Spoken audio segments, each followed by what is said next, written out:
कैसे हुआ भगवान विष्णु का जन्म। मित्रों, हम सब मनुष्यों की पहचान हमारे माता पिता से ही होती है। जी हाँ, वही माता पिता जिन्होंने हमें ये जीवन दिया है, जिनके कारण ही हम इस संसार में आए हैं। लेकिन मित्रों, क्या आपने कभी ये सोचा है कि जो संसार के पालनहार हैं, जिनके ऊपर इस सृष्टि को चलाने की जिम्मेदारी है, वो भगवान विष्णु किसके पुत्र हैं? उनके माता पिता कौन है?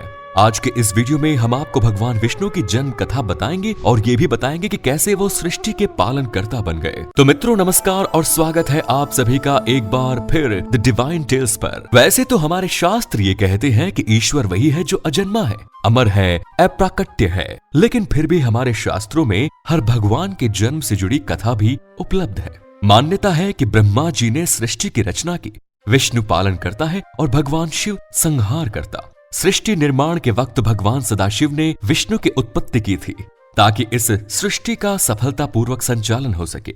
आपको ये जानकर आश्चर्य होगा कि 84 लाख योनियों के अलावा समस्त ब्रह्मांड और स्वर्ग लोक से लेकर पाताल लोक तक हर पल जो घटनाएं घटित होती हैं, उन सब पर भगवान की दिव्य दृष्टि होती है। एक बार काल रूपी सदाशिव ने पराशक्ति के साथ मिलकर शिवलोक नाम के क्षेत्र का निर्माण किया। धरती पर इस क्षेत्र को काशी कहा जाता है, जहां मरने वाले को मोक्ष की प्राप्ति होती है। आज भी वाराणसी के मणिकर्णिका घाट पर चिताओं की कतार लगी रहती है। इस काशी में सदाशिव और पराशक्ति ने पति पत्नी के रूप में लंबे समय तक वास किया। उसी दौरान शिव जी के मन में यह विचार आया कि इस सृष्टि के संचालन के लिए किसी अन्य दिव्य पुरुष की आवश्यकता है, ताकि हम लोग निर्वाण की प्राप्ति कर सके। ऐसी कामना करते हुए सदाशिव ने अपने बाएं अंग पर अमृत मल दिया, जिससे एक दिव्य पुरुष उत्पन्न हुआ, जिसे संबोधित करते हुए सदाशिव ने कहा कि हे वत्स, तुम आज से विष्णु के नाम से विख्यात होंगे। तुम्हारा काम सृष्टि का संचालन होगा। तुम्हें इस ब्रह्मांड को अपने बल, बुद्धि और कौशल से सफलतापूर्वक चलाना होगा। लोगों को सुख देने के लिए ही मैंने तुम्हें उत्पन्न किया है, लेकिन इस कार्य साधना के लिए तुम तप करो। मित्रों, इसके बाद भगवान सदाशिव की आज्ञा मानकर विष्णु ने घोर तप किया।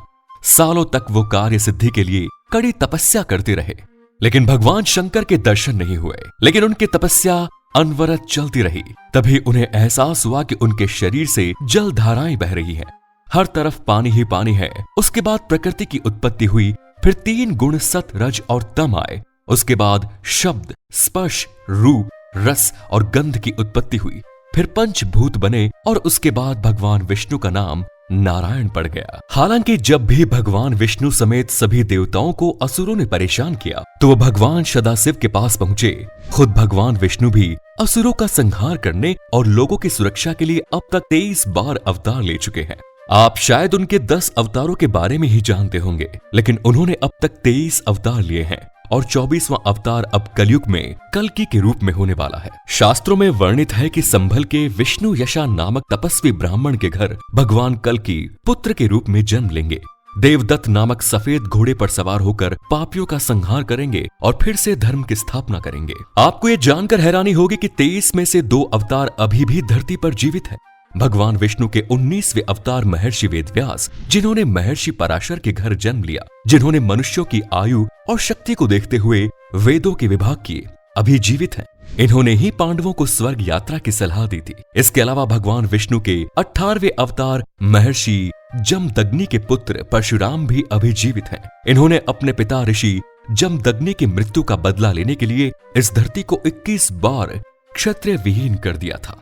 कहते हैं कि पिता की मृत्यु के बाद उनकी मां ने जितनी बार छाती पीट कर विलाप किया, उतनी ही बार परशुराम ने क्षत्रियों का संहार किया। भगवान विष्णु ने अपने हर अवतार में पापियों का संहार कर इस धरती पर रहने वाले प्राणियों की रक्षा की। तो मित्रों, आप समझ गए होंगे कि भगवान विष्णु के जन्म की कहानी क्या है और कैसे हर बार भक्तों की पुकार पर भगवान विष्णु दौड़े चले आते हैं, पापियों का संहार करते हैं और फिर समस्त ब्रह्मांड में धर्म का ध्वज लहराते हैं। आज के इस वीडियो में बस इतना ही। अगर वीडियो से आपको कोई जानकारी मिली तो इसे लाइक और शेयर जरूर करिए। इसी के साथ आप मुझे दीजिए इजाजत। मैं फिर लौटूंगा ऐसे ही कुछ और पौराणिक और धार्मिक जानकारियों के साथ। तब तक के लिए जुड़े रहिए द डिवाइन टेल्स परिवार।